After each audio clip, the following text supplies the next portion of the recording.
been wreaking havoc with the last string of chapters. Heck, since the beginning of the Egghead Island arc, there's been nothing but fire coming from One Piece. And even though One Piece isn't really about the action, there's been nothing but hands being thrown since the start of this arc. Heck, even in the last string of arcs since chapter 1092, that chapter begins with some of the most unlikely hands being thrown.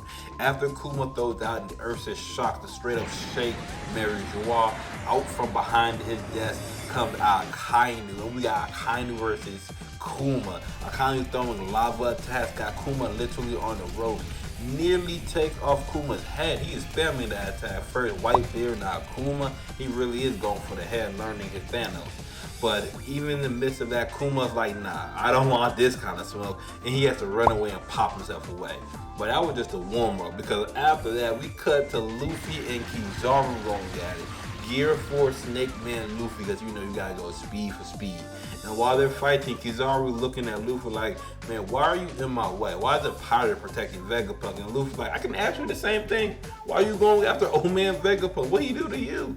And Kizaru's like, I don't want to go after him. I really don't want to do this at all. I just gotta do my job, and you're in the way of me doing my job. And this man literally darts out, goes far away from the island, and uses his high speed and kicks this man Luffy straight out of the barrier. Just sends him flying. And then after sending Luffy flying, to blast straight through a giant robot that was carrying the Thousand Sunny right after that, with no effort at all. Then Bonnie tries to go at Kizaru, but he dodges her, weaves her, and then kicks her through the barrier, just gets rid of her.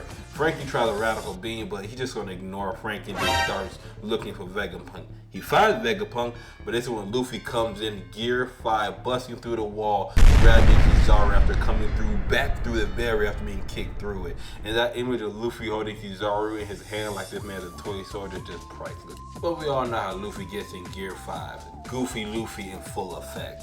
He takes Kizaru, spins him around his head like a helicopter, and chucks this man as far as he possibly can throw him.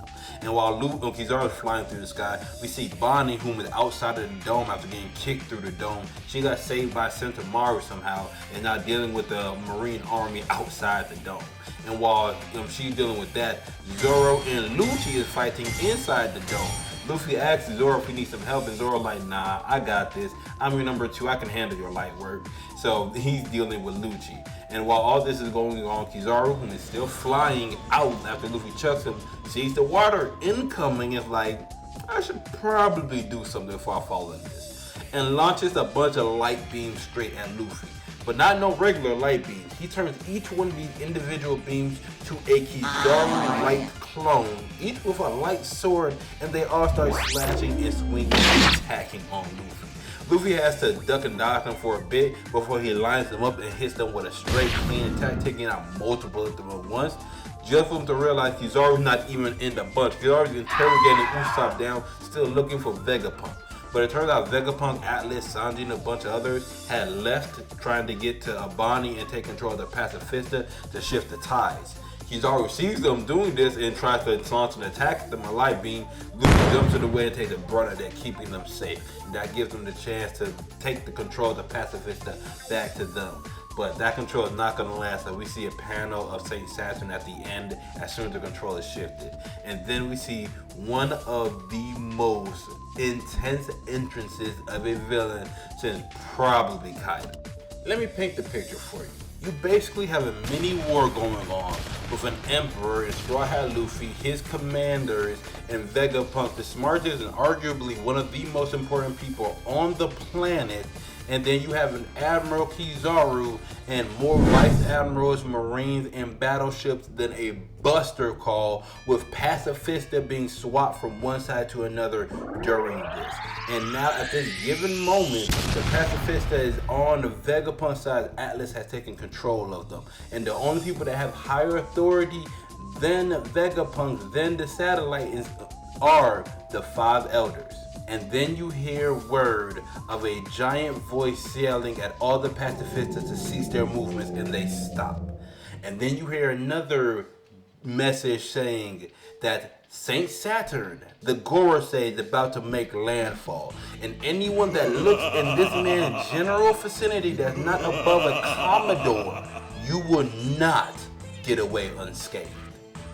And then we see a magic circle appear in the middle of some area on Egghead Island, and out comes a fiery explosion. And one poor Marine who did not hear their call looks at this explosion and then loses his head. Boom, gone. And then after this, in the midst of all of this, we see Luffy, Zoro, Lucci, Kizaru, Jinbei, all peep at the same time that some sort of dark presence has just entered the field.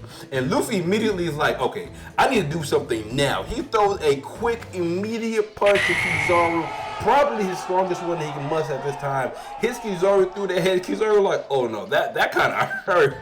And then after sends Kizaru flying, he basically runs out of steam in Gear 5 and is falling out of Gear 5. So Kizaru and Luffy basically gets taken out simultaneously during this. And when that happens, after that happens, out steps Saint Saturn looking like a straight demon. Got the demon horns. And I think there's an awakening splash on him.